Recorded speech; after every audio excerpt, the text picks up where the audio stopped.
Sua Bíblia em Gênesis. Gênesis capítulo 1.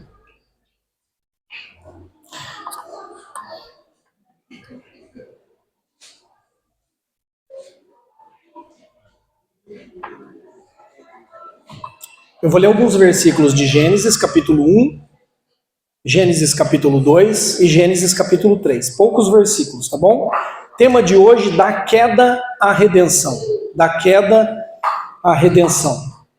Teologia pura, viu, gente? Preparei os ouvidos, o coração. Ok? Aproveitar a ceia aqui para a gente falar um pouco aqui de algumas questões que precisam ser relembradas constantemente.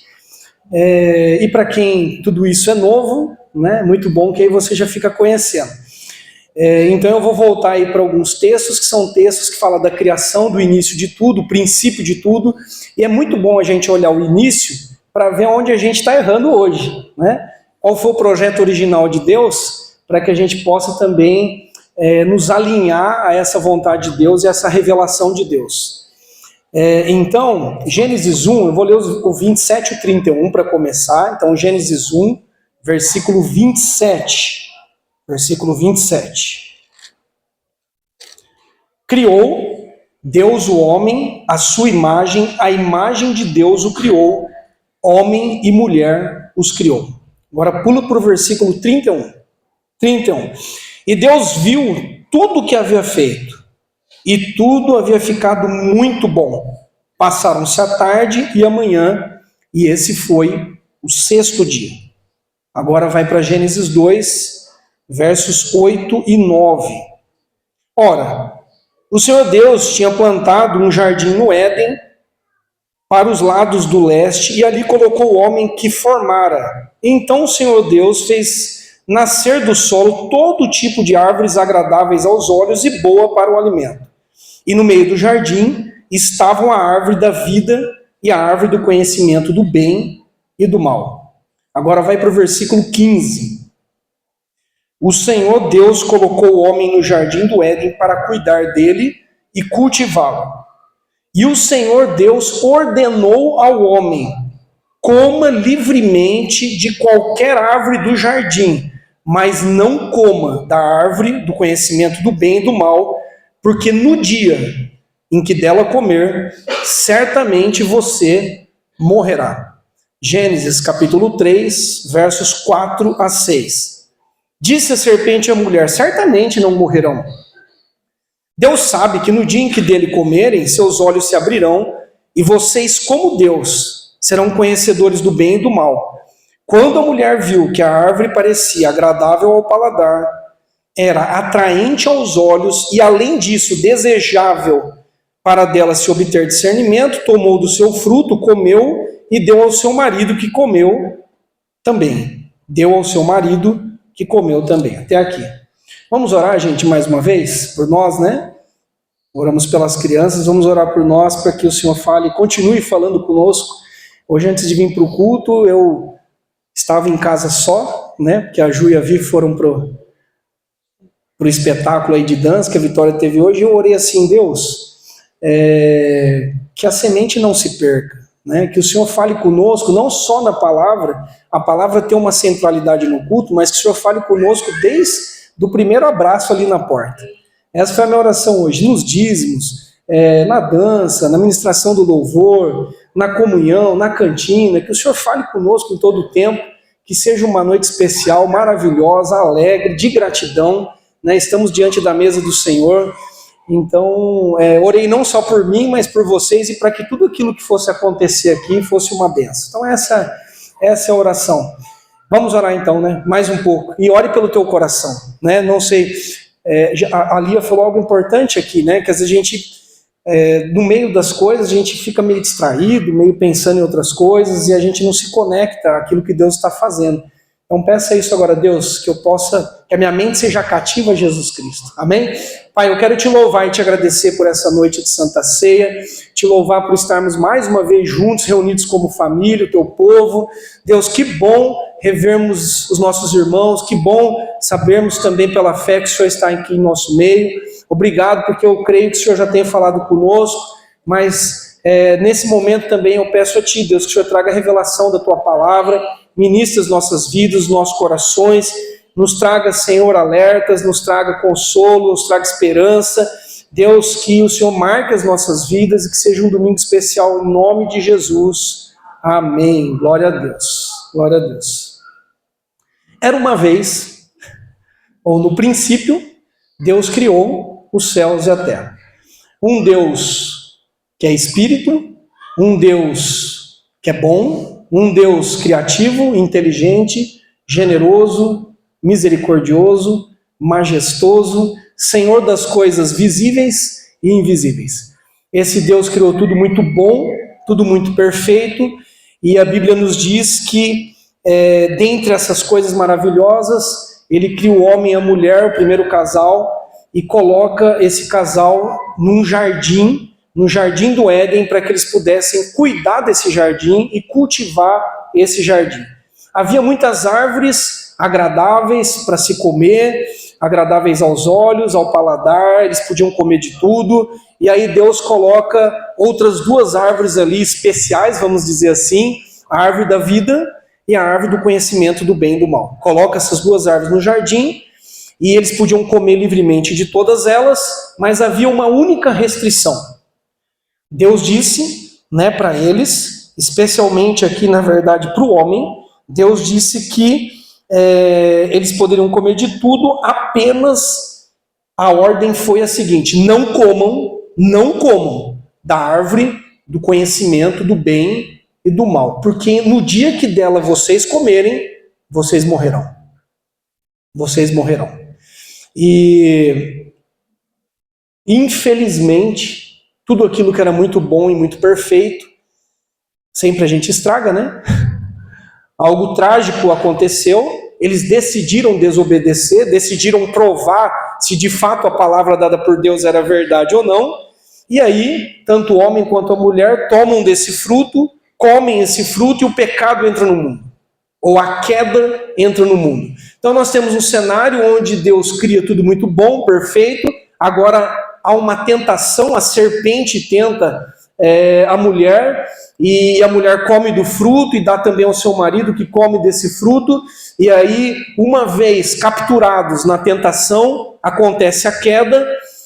Uma vez que eles caíram, eles são expulsos do jardim, expulsos do lar que Deus criou para eles. Há um juízo então da parte de Deus sobre a vida deles, e mais à frente, graças a Deus, chega a redenção.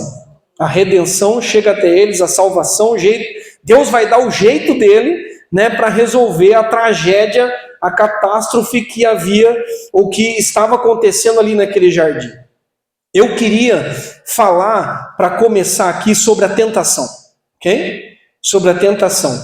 E aqui é uma palavra de alerta, de cuidado para todos nós, porque ela continua aí. As tentações continuam acontecendo todos os dias. A tentação é uma possibilidade. E uma das árvores aqui, a árvore do conhecimento do bem e do mal, serve como teste. É um teste para nossa fidelidade e obediência. Nós vamos escolher obedecer ou não? Esse era o teste. Havia uma única árvore. Já viu como nós somos? Tem 1 milhão de árvores. A gente pode comer de todas, mas a gente quer a árvore que é a árvore proibida. A que Deus ordenou que eles não poderiam comer. Então é uma árvore teste, vamos dizer assim. E aí, no meio disso, surge também a serpente, Satanás, que trabalha, por meio, muitas vezes, de agentes pouco suspeitos. Estranho uma serpente falando, é um agente pouco suspeito, e o diabo faz isso, muitas vezes usa aquilo que para nós assim é inofensivo, para nós não tem nenhum perigo, Ele fez isso ali no jardim, usando uma serpente. Numa outra situação, por exemplo, ele usa o apóstolo Pedro. Lá em Mateus capítulo 16, versos 22 e 23, Jesus estava avisando os seus discípulos que iria sofrer, que iria morrer, que iria ressuscitar ao terceiro dia. Aí Pedro chama Jesus à parte, está lá em Mateus, capítulo 16, versos 22 e 23, e começa a repreender Jesus, dizendo: mestre, nunca isso vai te acontecer. Não, Senhor, não vai acontecer o que o Senhor está falando. Sabe qual foi a resposta de Jesus? Para trás de mim, Satanás. A palavra Satanás significa adversário. você é uma pedra de tropeço para mim e não pensa nas coisas de Deus, mas nas coisas dos homens. O diabo estava usando um outro agente muito pouco suspeito, que era um dos discípulos de Jesus, para tentar tirar Jesus do propósito da missão dele, que era morrer por mim e por você e nos salvar. Então, preste atenção nisso. A gente sempre fala assim que ele nunca vai aparecer, né, com chifre, com tridente, feio. Sempre vai ser algo sutil e pouco suspeito. Okay? Há uma astúcia, o diabo trabalha com uma certa astúcia, uma esperteza maligna, vamos dizer assim, e ele começa fazendo isso, se aproximando da mulher que estava só. A Bíblia diz que a mulher é o vaso mais frágil, e a Bíblia mostra, não sei se você já percebeu isso, que a mulher não tinha ouvido a proibição. A proibição foi dada ao homem, a ordem foi dada ao homem. Não sei se ali eles não se comunicaram bem, ou o homem avisou a mulher ou não, mas dá uma olhada em Gênesis 2,16. E o Senhor Deus ordenou ao homem, não foi para a mulher, ao homem: coma livremente de qualquer árvore do jardim, mas não coma da árvore do conhecimento do bem e do mal, porque no dia em que dela comer, certamente vocês morrerão. Então ele se aproxima do vaso frágil, ele se aproxima de alguém que está vulnerável porque está sozinha. Preste atenção nisso, andar sozinho é perigoso. Andar sozinho é perigoso. Nós ficamos mais vulneráveis. Por isso sempre, né, nós estamos pregando aqui, ensinando que nós somos um corpo. E nós precisamos andar juntos, né? Um ligado ao outro, que nós somos interdependentes, que nós precisamos orar uns pelos outros, que nós precisamos consolar uns aos outros, encorajar uns aos outros, porque andar sozinho é perigoso. É perigoso. Então, eu começo aqui, dentro dessa parte da tentação, eu quero mostrar para você o que o diabo faz. Depois eu vou falar o que Deus faz. Bom? O que o diabo faz? A primeira coisa é que o diabo distorce as palavras de Deus. Em Gênesis 3, versos 4 e 5, o que o diabo fez? Certamente não morrerão. Vocês não vão morrer. Vocês não vão morrer. É mentira o que Deus disse. Deus sabe que no dia que vocês comerem, seus olhos vão se abrir, vocês serão como Ele. Vocês serão deuses. Olha a tentação aqui. Então ele já distorce a palavra e a mesma arma usada hoje. Ou tira algo, ou acrescenta algo, ou atualiza algo, e assim vai. Ok? Sempre foi assim, sempre será, e ainda continua sendo hoje. Por isso que sempre também nós temos falado, olha a importância de conhecermos muito bem a palavra de Deus, de termos uma teologia saudável, de sermos enraizados na palavra e não em emocionalismos, em movimentos, em ondas. Por quê? Porque o diabo é perito em distorcer ou torcer as palavras de Deus. Outra coisa que o diabo faz, ele semeia dúvidas em relação ao caráter de Deus. Será que Deus é bom? Por que ele proibiria vocês de algo? Ele ataca a santidade de Deus. Não, se vocês desobedecerem, ele vai entender. Não vai ter nenhuma consequência. Ele ataca a retidão de Deus. E ele coloca em dúvida as intenções de Deus. O diabo trabalha dessa forma. Ok? Sempre tentando colocar em nós dúvidas em relação a Deus. Deus não te ama. Deus esqueceu de você. Sabe aquilo que você está ouvindo na igreja, que Deus é bom, que Ele é muito bom? Não é verdade, senão você, se Ele fosse bom, você não estaria passando por essa luta, por essa dificuldade. Deus também não é reto, não é justo, porque você tem andado certo e tem sofrido. Ele não é justo. Então Ele trabalha também colocando em xeque o caráter de Deus. O diabo também apela para os nossos sentidos. Ele apela para os nossos sentidos. A Bíblia diz aqui em Gênesis capítulo 3, versículo 6, que essa árvore, a árvore proibida, era agradável ao paladar, atraente aos olhos e, além disso, desejável para dela se obter discernimento. Você sabe que tem horas que nós somos capturados pelo paladar. É um sentido. Tem horas que nós caímos na tentação por aquilo que nós vemos. Cuidado com o que você vê. Em algumas situações, nós caímos porque nós somos atraídos pela curiosidade. Fui curioso demais, você foi curioso demais. Foi chegando perto da árvore, aí coloca a mão no fruto, é tão bonito, até salivou, né? Meus olhos viram, eu me senti atraído por aquele fruto, devia ser um fruto maravilhoso. Não é maçã, tá, gente? Aliás, maçã eu não sei vocês, mas não é tão gostoso assim, né? Eu prefiro pera, mas... Enfim, era um fruto, acho, muito melhor que maçã ou qualquer outro fruto. Era um fruto atraente, desejável.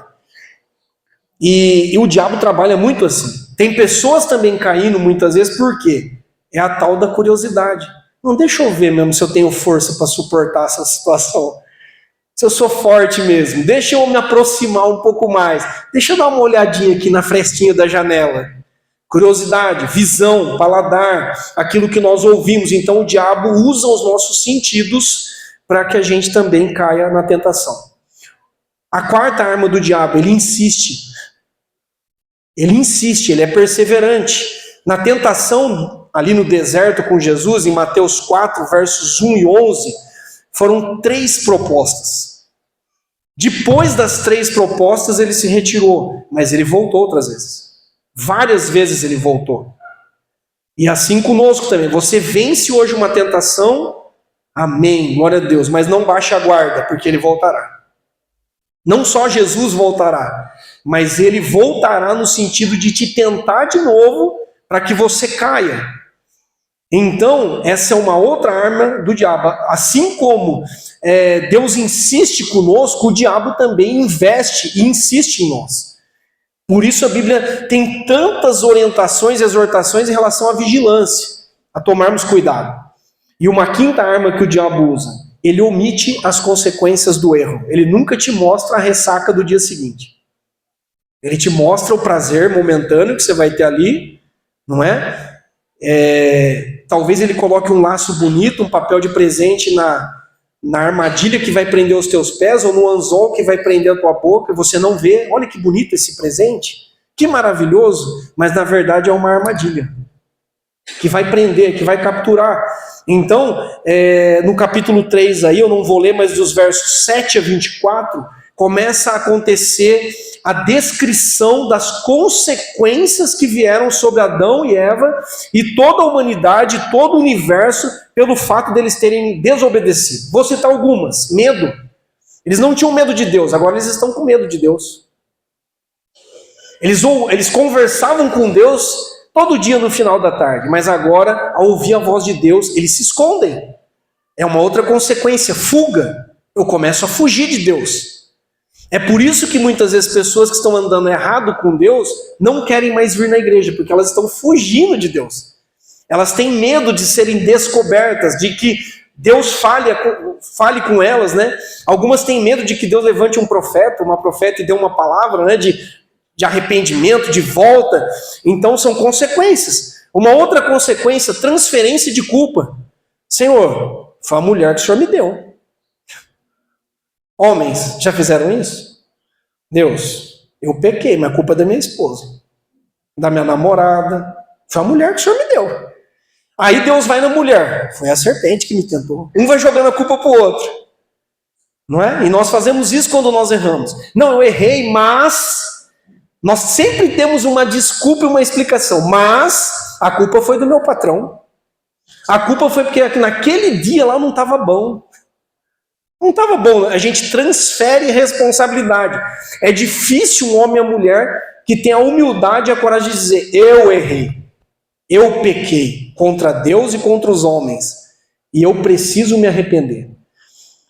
Uma outra consequência, vergonha. A gente fica envergonhado. Meu Deus, com que cara agora eu vou diante de Deus, das pessoas, por ter feito isso? Outra consequência, juízo, maldição, separação de Deus. Olha que cenário terrível. Então, só que o diabo nunca mostra isso. Ele não mostra as consequências do erro. E aí, nós nos arrependemos, Deus é fiel para nos perdoar de toda injustiça, não é o que João diz? Mas nós vamos ter que lidar com as consequências. E as consequências não são tiradas. Nós queremos um perdão rápido, e Deus é rápido em perdoar quando nós nos arrependemos, mas nós queremos nos livrar rápido também das consequências. E nem sempre é assim. Só que graças a Deus, Deus pode nos dar força e sabedoria para que a gente lide agora com algumas dessas consequências. Então, resumindo aqui essa primeira parte, o que o diabo faz? Ele torce as palavras de Deus, ele semeia dúvidas e suspeitas em relação ao caráter de Deus, ele apela para os sentidos humanos, ele insiste, por isso vigie, e ele omite as consequências do erro ou dos nossos pecados. Aí Tiago vai nos dizer no capítulo 4, versículo 7, Portanto, sabendo de tudo isso, submetam-se a Deus, resistam ao diabo e ele fugirá de vocês. Aleluia! Nós estamos aqui para isso também. Nos submeter a Deus, resistir ao diabo e ele fugirá de nós. Em nome de Jesus. Ok. Não posso terminar assim. Certo? Eu citei 5 coisas que o diabo faz. Agora eu quero citar 8 coisas que Deus faz. Ok? 8 coisas. Poderia citar muitas outras. Mas vamos lá. 8 coisas que Deus faz. Primeiro, Deus é um Deus que nos dá forças e escape em meio às tentações. Deus dá força e Deus dá um escape em meio às tentações. 1 Coríntios 10, 13. Não sobreveio a vocês tentação que não fosse comum aos homens. E Deus é fiel e Ele não permitirá que vocês sejam tentados além do que podem suportar. Mas quando forem tentados, Ele mesmo lhes providenciará um escape. Ele mesmo lhes providenciará um escape para que vocês possam suportar. Não dá para a gente dizer assim, foi mais forte do que eu. Porque a Bíblia está dizendo que toda tentação é humana, é aquilo que a gente pode suportar, porque Deus é fiel, Deus não vai permitir que a gente seja tentado além das nossas forças, e mais ainda, a Bíblia está dizendo que Ele sempre dá um escape. Se eu não escapei é porque eu não quis. Eu quis pecar. A Bíblia nos revela isso, tá? Então, assim, nunca use essa conversa. Foi muito mais forte do que eu. Quando eu vi, minha mão já estava lá. Quando eu vi, meus olhos já estavam lá. O carro foi sozinho para aquele lugar. Não foi, alguém estava dirigindo. Não é? Então, se o diabo tenta, Deus dá força e dá livramento em meio às tentações.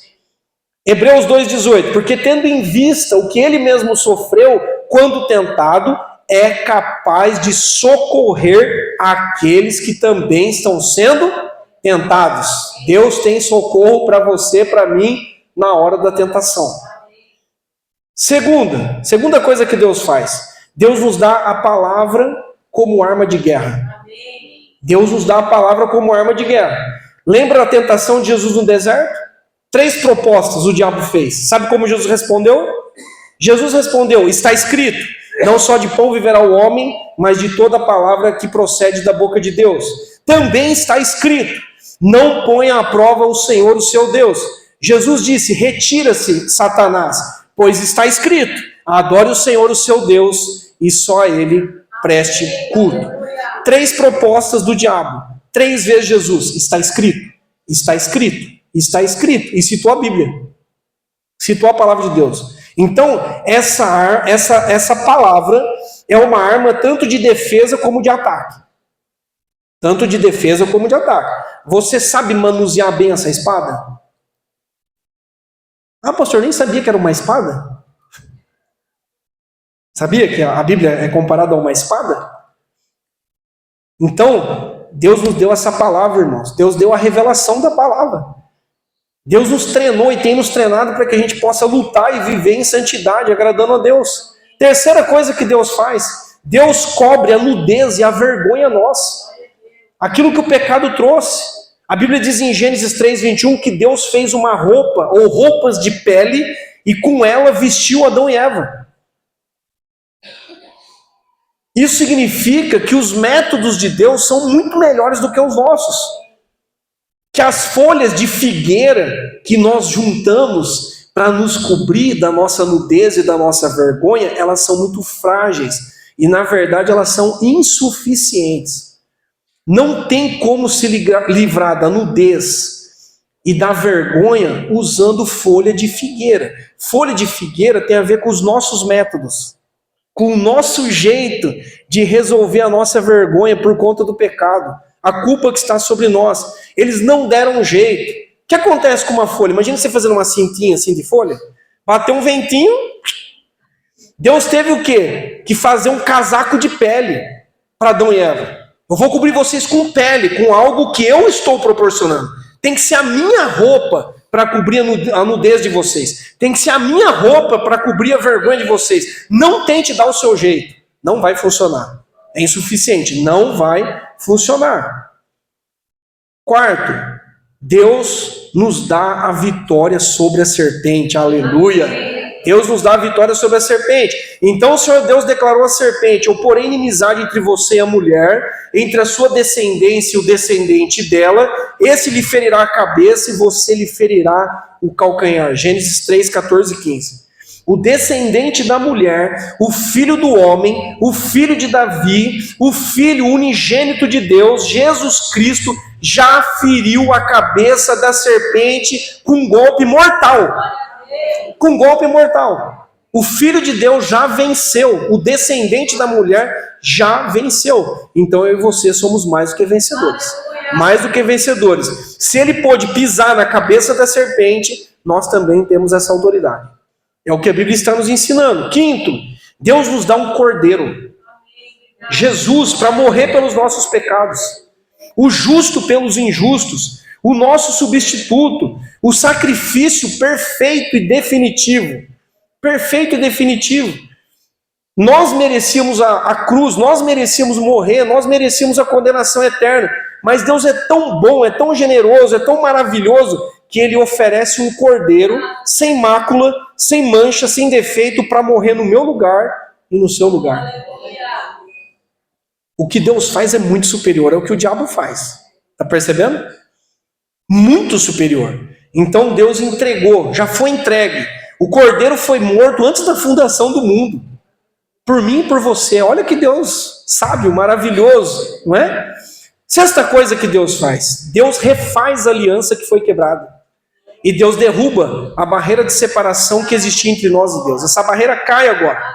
Agora há paz entre nós e Deus. Não havia paz.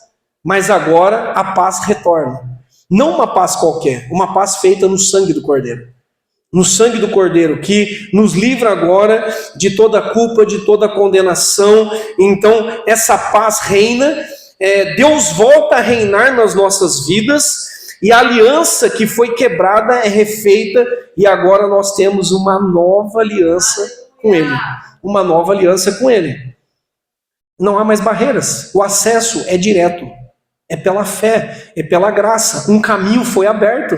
Você pode entrar. Se você se arrependeu, se você entende isso, que você é pecador, mas que é só o cordeiro, só o casaco de peles, né? Só a bondade de Deus, tudo isso que a gente está falando aqui, só na força de Deus. Se você entende isso, você tem acesso direto a Deus. Não tem intermediários. O intermediário é Jesus, Ele é a ponte, né? Ele é o único mediador entre Deus e os homens. Então a aliança foi refeita. A aliança que estava quebrada foi refeita. Sétimo, Deus prepara um novo lar para aqueles que foram expulsos do jardim. Nós fomos expulsos do jardim. Nós fomos expulsos do jardim. Só que graças a Deus, Deus tem um novo lar para nós. Para aqueles que foram remidos e lavados no sangue de Jesus. Se lá no jardim nós nos perdemos, ou nós perdemos o caminho, agora em Cristo nós encontramos o caminho, a verdade e a vida.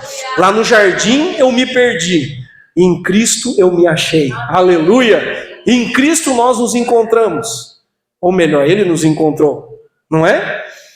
Oitava bênção, Deus nos dá a vida eterna, aleluia. Por isso nós estamos aqui, Deus nos dá a vida eterna. Se pela desobediência e rebelião, lá no jardim nós experimentamos a morte, pela fé e obediência a Jesus Cristo, nós temos agora, ou nós alcançamos a vida eterna.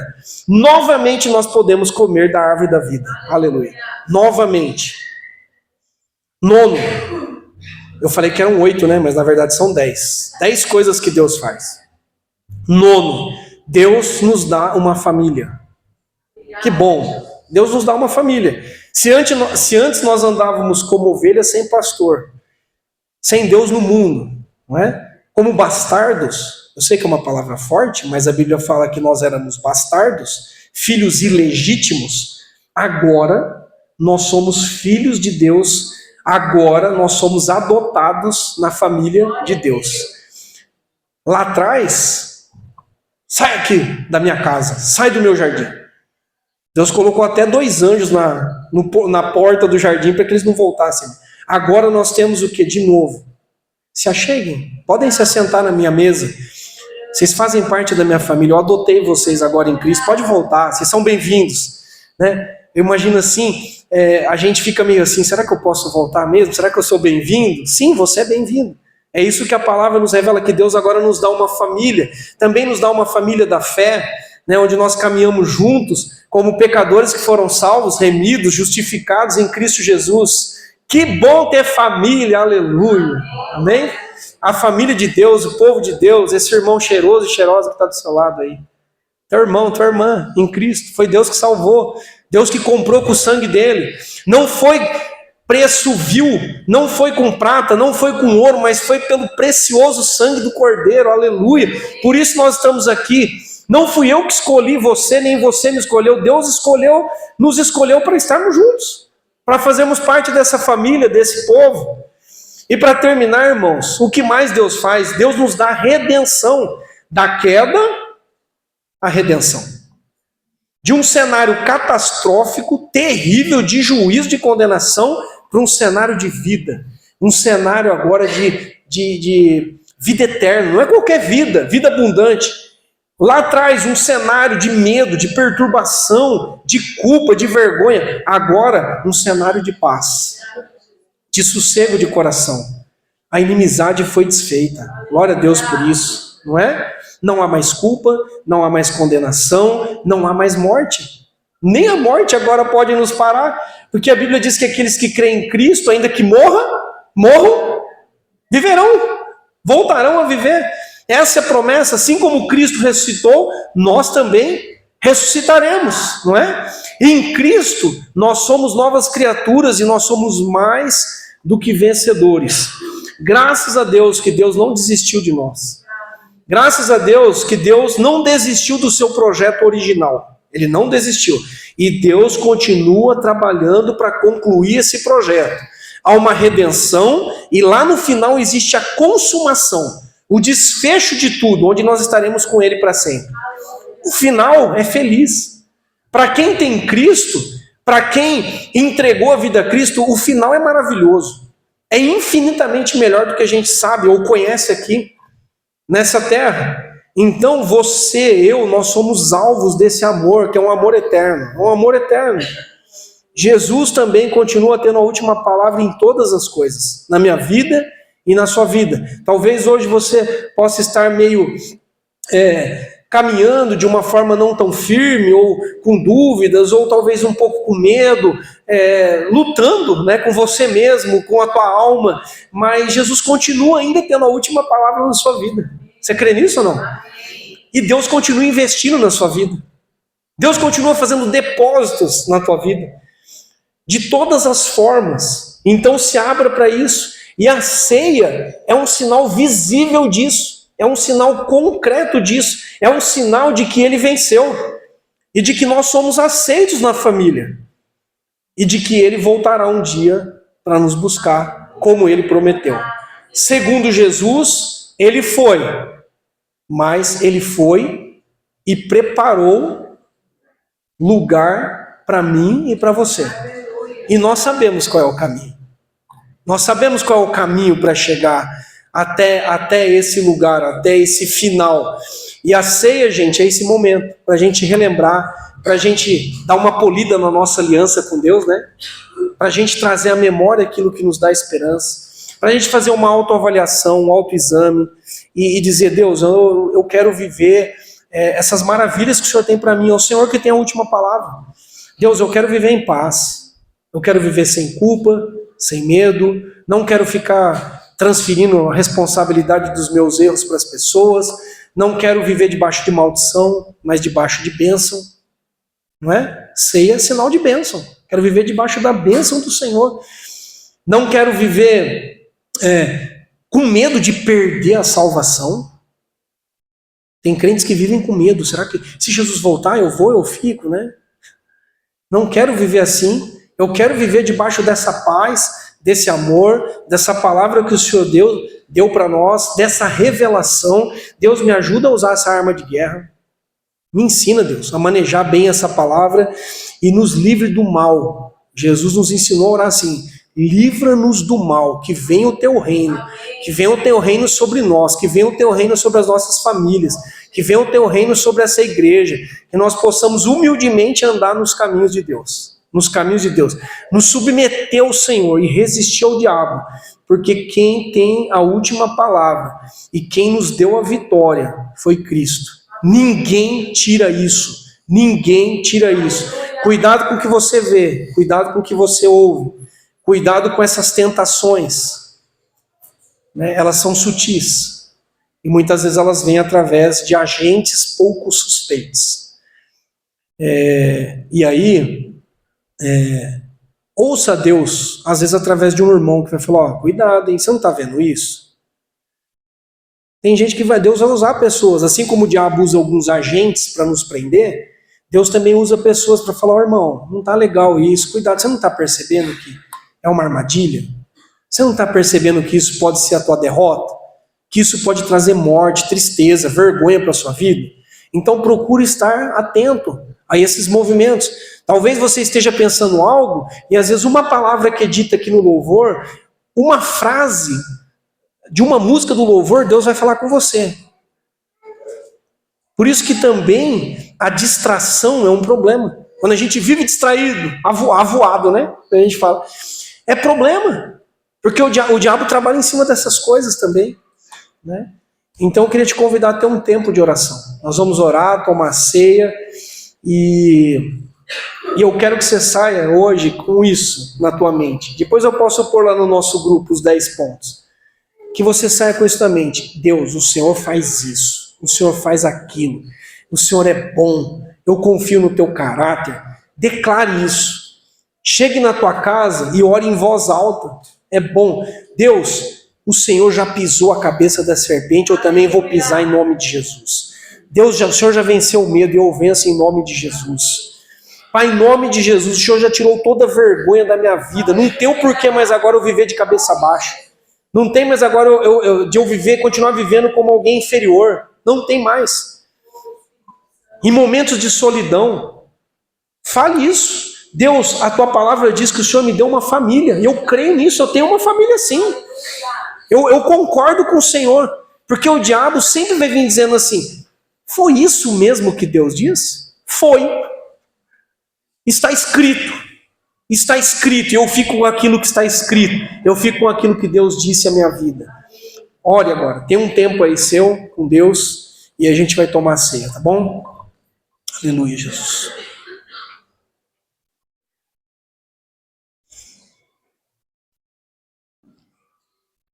A última palavra é redenção, não queda. A última palavra é redenção. Aleluia, Senhor.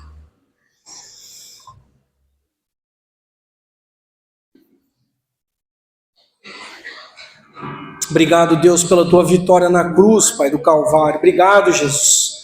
Obrigado por dar escape, Pai, às nossas vidas. Deus, se alguém está aqui correndo risco, Pai, correndo risco nessa área, que o Senhor esteja livrando agora, dando escape, entrando com socorro, com provisão, com livramento. Deus, nós confessamos os nossos pecados agora diante de Ti.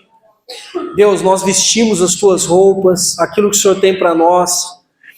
e confiamos em Ti, Deus. Queremos declarar nessa noite que a nossa confiança está na cruz, naquilo que o Senhor fez por nós, na vitória gigantesca que o Senhor conseguiu e conquistou por nós, Deus. Deus, em nome de Jesus, sustenta a Tua igreja, sustenta o Teu povo, Jesus. Dá forças a esse que está sem força agora, em nome de Jesus. E livra, Deus, nós nos submetemos ao Senhor e resistimos ao diabo. Resistimos agora ao diabo, fuja de nós, saia dos nossos lares, das nossas vidas, da mente, do coração. Toda sugestão caia por terra agora, em nome de Jesus. Toda sutileza agora seja revelada e caia por terra em nome de Jesus. Vamos ficar em pé, irmãos?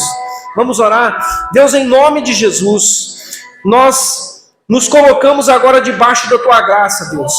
Nos colocamos agora, ó Deus, debaixo do Teu amor. Confiamos no Teu caráter. Você pode dizer isso para Deus? Deus, o Senhor é bom. O Senhor é bom e a Tua misericórdia dura para sempre. Você pode dizer, Senhor, Tu és fiel. Eu creio na Tua fidelidade, Pai. Eu creio na Tua bondade, na Tua paternidade. Aleluia, Senhor. Em nome de Jesus, caia por terra todo sofisma, Pai. Toda a barreira do nosso coração, da nossa mente. Em nome de Jesus, Pai. Que nesse momento possamos experimentar a Tua paz. Você precisa de paz. Fala, Deus, eu quero, Pai, essa paz que excede todo entendimento, essa paz que coloca as coisas no devido lugar, essa paz que traz de volta a fé e a confiança no Senhor. Aleluia, Deus, lava-nos, Senhor, lava-nos dos nossos pecados, de toda injustiça, toda acusação, toda palavra contrária às nossas vidas não prosperará, nenhuma maldição prosperará sobre a Tua igreja e o Teu povo. Em nome de Jesus, nós somos livres, Senhor, nós somos livres. O Senhor nos libertou do império das trevas e o Senhor nos transportou para o reino do Filho do Teu amor. Tu és fiel, Cordeiro de Deus, que já tirou o pecado do mundo. Aleluia, somos Teus, Senhor. Toma a Tua igreja nas Tuas mãos. Agora nós temos pastor, ovelhas que têm pastor. Agora nós temos Deus no mundo. Agora nós temos salvação. Agora nós temos vida eterna. Agora nós temos ressurreição. A morte não tem mais a última palavra. Aleluia, vida sobre nós, Senhor. Vida abundante sobre a Tua igreja, Senhor. Força, coragem para vencer, Pai, diante das tribulações, diante do inimigo, Pai.